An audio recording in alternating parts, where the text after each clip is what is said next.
Hi everyone. Today I'm going to talk about a way that you can make sales guaranteed if you train your audience and you give them enough time to be trained and you're persistent and you don't give up, because a lot of people will quit after this doesn't work the first time, and it probably shouldn't work the first time you do it. What I'm talking about is product launches, product drops, collections.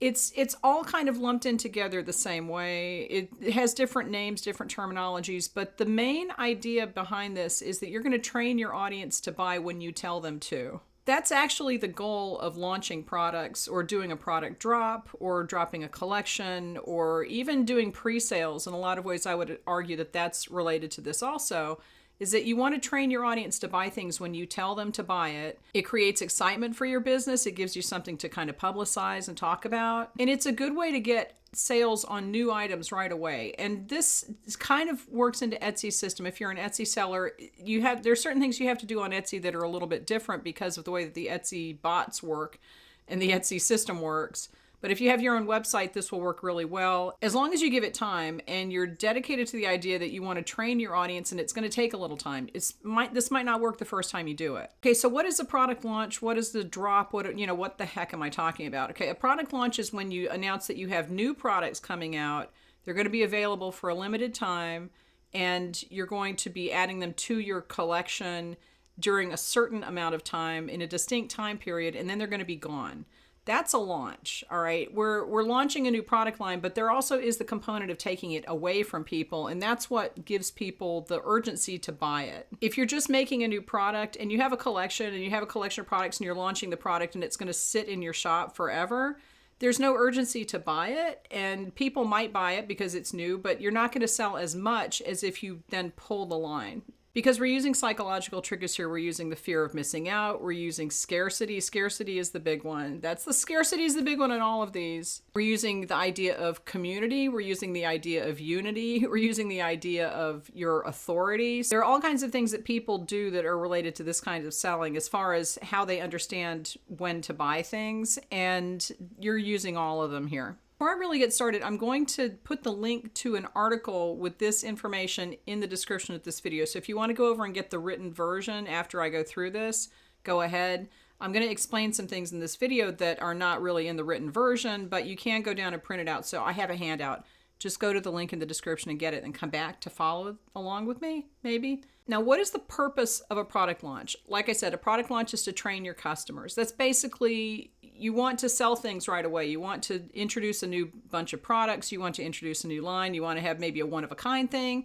And it's to sell things to customers when you tell them to buy it. But you do have to train your audience. You want to train them to buy when you tell them to. You want to train them to watch your emails, because that's when you have announcements about new launches. You want to train them to watch your social media posts for updates, because that's where you're going to be talking about the launches and the new products that are coming out. Launches don't work for everything. Like I said, launches don't work for things that are going to sit in your shop all the time. And you have to have an element of scarcity to it so that people have to buy within a certain time frame or they might miss out. And you can bring some things back, later with a couple of little tricky maneuvers. That's fine. But there has to be some kind of an element of scarcity. So it could either be a one-of-a-kind thing. You can launch one product, and it all falls under the same tactics. It's not a different thing. There's different words for different types of this tactic, but it's all about telling your audience, I have something new coming out. You better buy it now, because you might not be able to get it if you wait, because it's going to go away. Whether that means it's a one-of-a-kind thing, that there's only one of them and it goes away because somebody else took it, or it means that you're going to pull those items out of your inventory because it's a limited time offer, then that's what makes people buy. It's the scarcity. It's not necessarily the product. Yeah, they might like the product, but it's not necessarily that. It's the scarcity that makes them buy quickly when you tell them to. And that's what you're doing when you're doing this. Launches don't work for everything. Like I said, they don't work for things like supplies. If all you're going to do, you can do a supply launch. You can do that. If you have a limited number of things and it's something special, it's something different, kind of one-of-a-kind supplies that you've made yourself, that's fine. But if it's just kind of things that you stock all the time, you're not going to launch that. You can make an announcement, now I have this in my shop, but there's no urgency to that. And it doesn't work as well for things that people buy specifically for a discrete event, that they only buy it when they need it. This is more for things that people will buy just because they like it and they want it and they see it and they buy it. So basically, launches, product drops, collection drops, pre-sales, all of that are for things that people haven't seen before, and they might be worried that they're not going to get it if they don't act in time. This can work for digital, and it can work for supplies if you're willing to pull those things from your product line, or it's a one-of-a-kind. I've seen people do digital exclusives, and it worked very well. So if you're about to leave a comment, this isn't going to work for my stuff, it will if you're willing to do certain things. But if you really don't want to keep up the work, because this is work, there is work that goes into it, it might not work for your products. If you're not sure, post in the comments, and I'll be glad to think about it and give you an answer about what I think about it.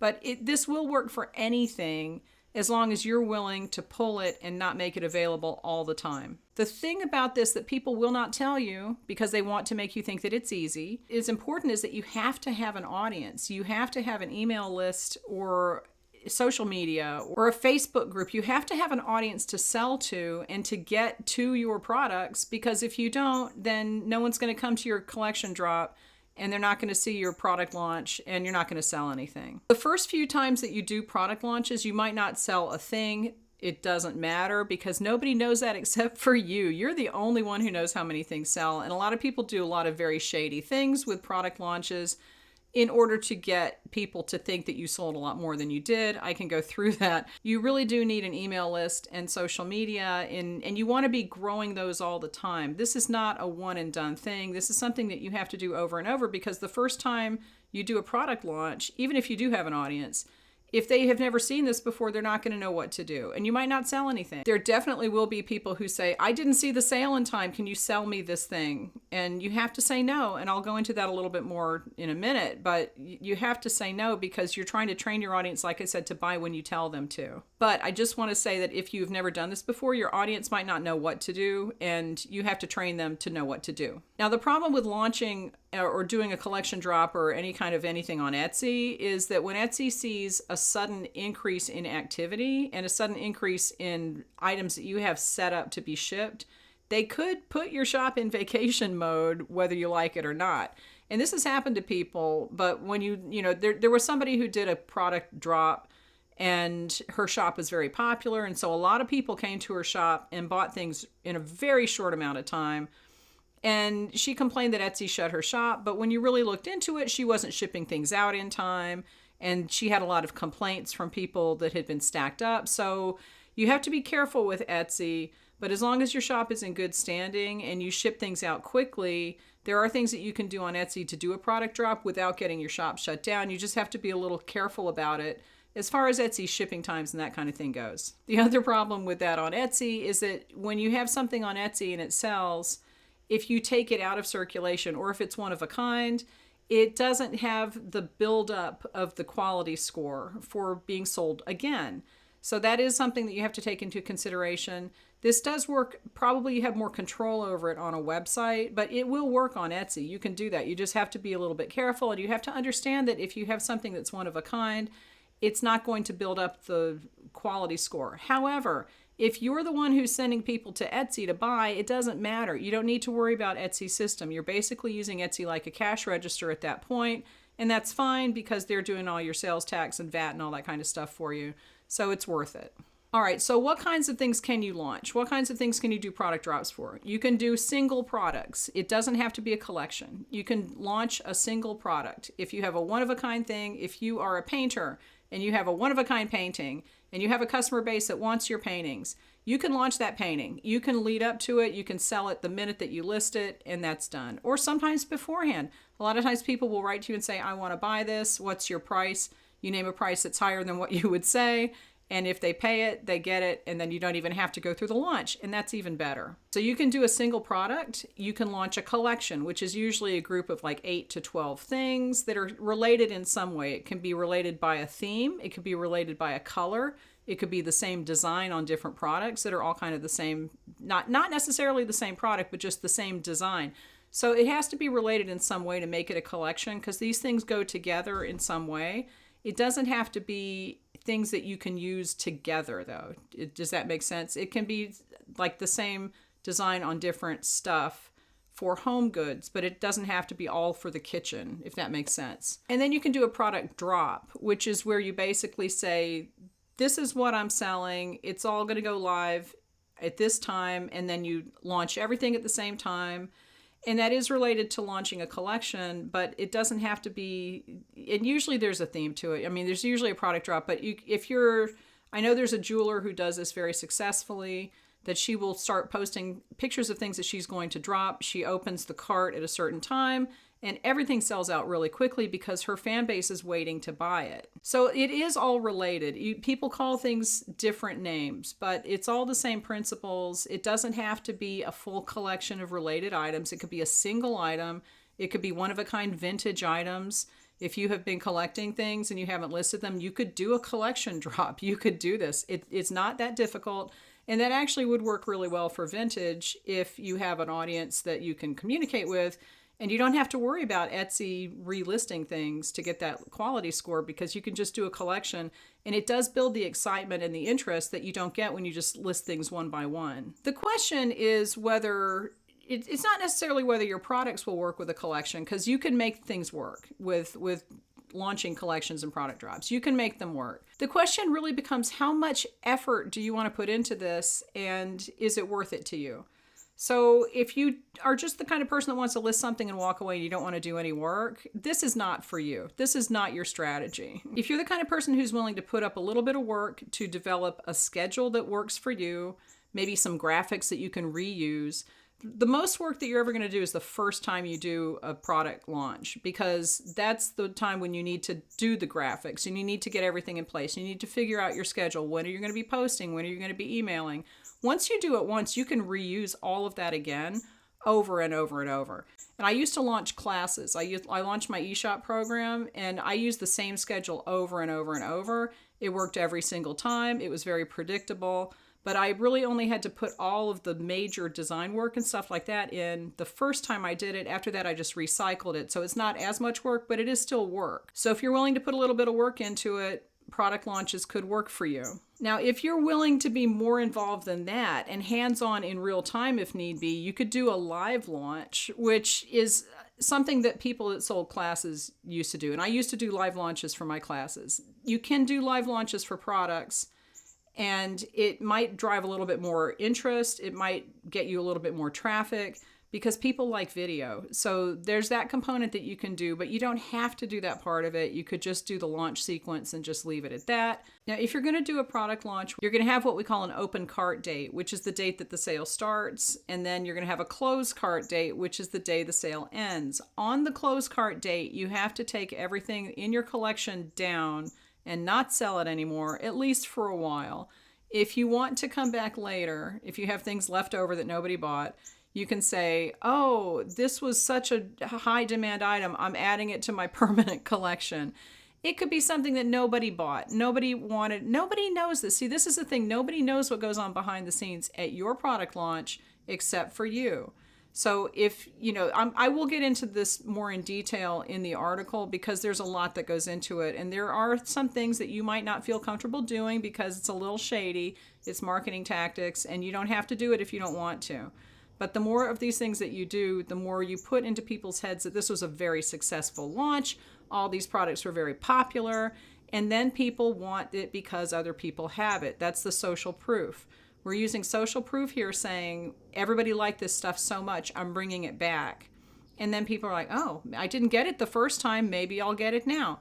So you might still sell it. What you do for this kind of thing is about a week and a half ahead, you start actively posting about something's coming, the launch is coming, and you start posting pictures of the stuff, talk about things that you're making, and this is all on social media, it's in your emails, and there is a very structured schedule to this, so you're going to do this every single time you launch. It's fine to show pictures of the full product as long as you're not going to sell it until that moment. Because if you really want to sell something and you want to show the picture of it and say, hey, you can't have this yet, that'll make people want it. But you really want to develop people's interest in what's going to happen. And you can't do that these days too long ahead of time. So about a week and a half is when you should start talking about it. If you are the kind of person that launches on a regular basis, and the jeweler that I'm thinking about does about every 6 weeks to 2 months, she'll put a new collection out. then you can post pictures of the process and pictures of the pieces, because her customers know that that's coming and they look for it and they wait for it and they will buy it. Now, one thing that people do that's very interesting, and it's honest, this is truthful, okay, is you only have one of each item. So if you have 8 items and you've been promoting this big product collection drop, this launch, I've got all this new stuff, you only have one of each, then you can legitimately say that everything's sold out as long as you sell one of each. So if you sell 8 things, the next part of this is that you have to come back later and tell your audience, oh my God, that went so well. Everything sold out in 10 minutes. And you don't have to tell them, I only had one of each thing. And I've seen people do this. Okay, so this is the kind of thing where you might say, well, that's very tricky. It's honestly, you sold everything out in one 10-minute period because you only had 8 things and you've been talking about it for a week and a half or 2 weeks.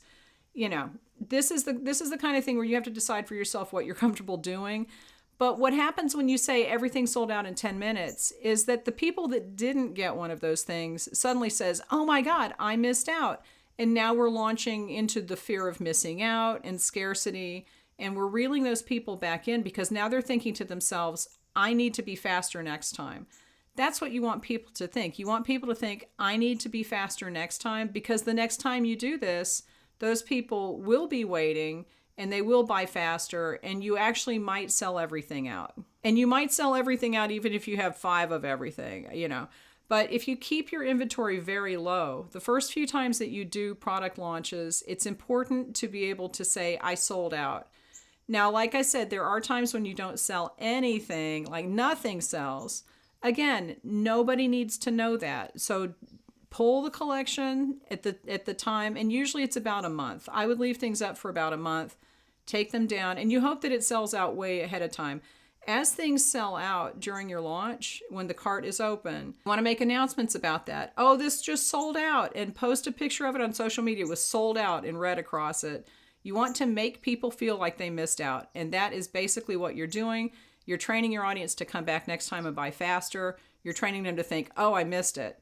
And that's I am going to put the schedule of this in the article. Just go to the article for that, because this is going to get really long. The most important thing that you have to do, and you have to do this, there is no negotiation about this. You have to tell people no if they come up to you afterwards and say, I missed the sale. Can you sell me this anyway? You have to say no. And the reason for that is that if you say yes to someone, even if it's your best customer, even if it's your mother, it doesn't matter. Okay, it doesn't matter. You have to say no, because you will train them to know that you don't mean what you say. It's like dealing with toddlers. Okay, you have to be consistent and you have to do what you say you're going to do, because that will teach them that the next time they come to your launch, they have to buy it when they see it.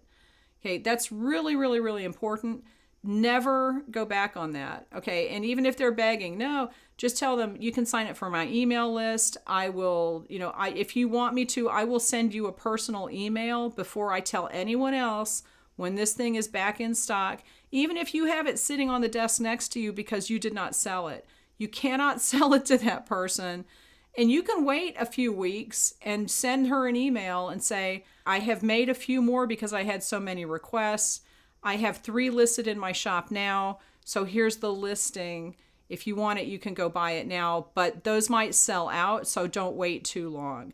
That's what you want to do, okay? Those might sell out, so don't wait too long, because she knows she missed it the first time. She's going to run right over there and get it. And if they don't, that's fine. You can just leave it in your shop. So you can put things, like I said, from your collection in your shop permanently, but you need to wait a little while, at least 3 or 4 weeks, wait, and then put it back with the announcement and email this to your email list. Announce that this was such an in-demand product during your launch that you have put it in the permanent collection, but it's in limited quantities and you're not sure if you will restock it after this stock. So you always want to tell people that they need to go buy it and give them a reason. It's limited quantities, time limited. It's all the fear of missing out and scarcity, and that's what we're playing with product launches. Now, there is a schedule for this, and like I said, I do have an article that I will put all of this in there, and I will flesh it out for you. I'll do a schedule. I have my outline for this video, which I skipped over a lot of it because this video could be like 3 hours long. It's not going to happen. But go over to the article, the link's in the description. Leave me any questions, give this video a thumbs up, and I will talk to you later.